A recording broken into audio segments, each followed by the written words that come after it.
Dalih menakutkan dari Joko Widodo.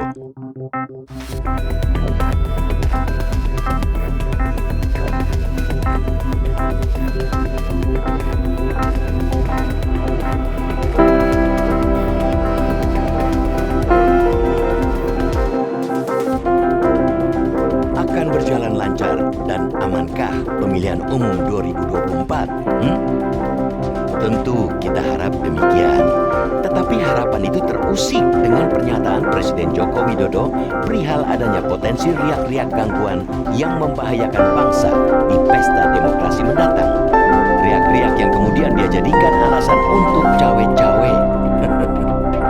Bahwa pemilu utamanya pemilihan presiden dan wakil presiden 2024 bisa diwarnai riak-riak dikemukakan Joko Widodo dalam konferensi pers pembukaan rapat Kerja Nasional PDIP di Lenteng Agung Jakarta Selatan, Selasa 6 Juni lalu.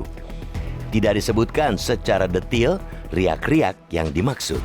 Tidak dijelaskan seberapa besar eskalasi gangguan yang bisa membahayakan bangsa dan negara itu.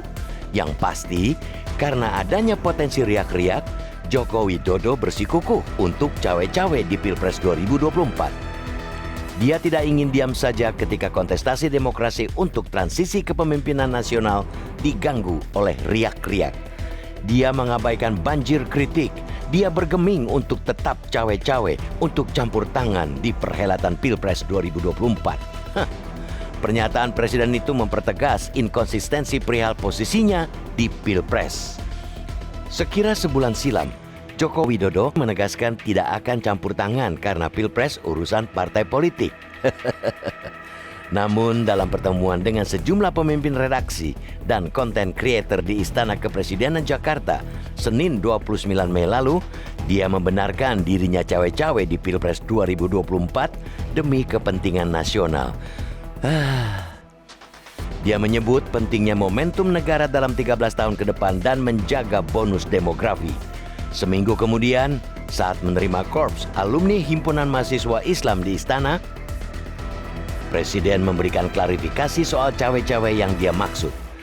Dia beralasan ingin menyampaikan kepada siapapun yang menjadi presiden nanti harus mempunyai persepsi yang sama dalam menghadapi realitas yang tidak mudah, tetapi peluangnya besar.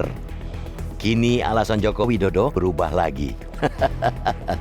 Adanya potensi riak-riak dia jadikan dalih.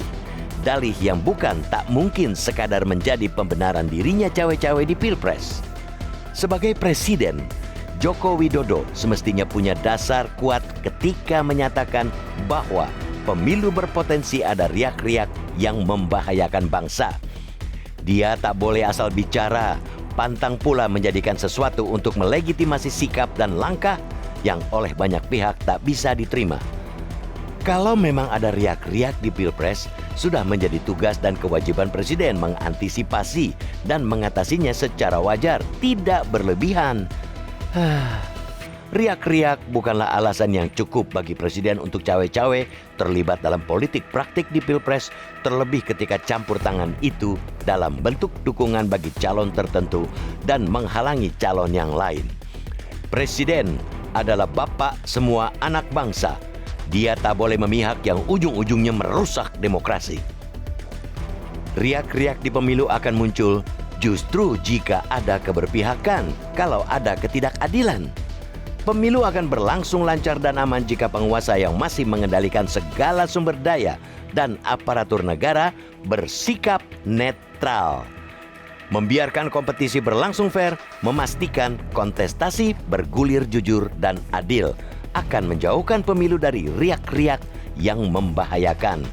Melempar narasi adanya riak-riak di pemilu sekaligus menjadikannya sebagai alasan untuk cawe-cawe bukanlah tindakan yang bijak dari pemimpin tertinggi di Republik ini. Ia bisa memantik ketakutan di tengah rakyat, atau jangan-jangan Presiden sendiri yang sedang ketakutan sehingga membuat langkah-langkah yang menakutkan itu.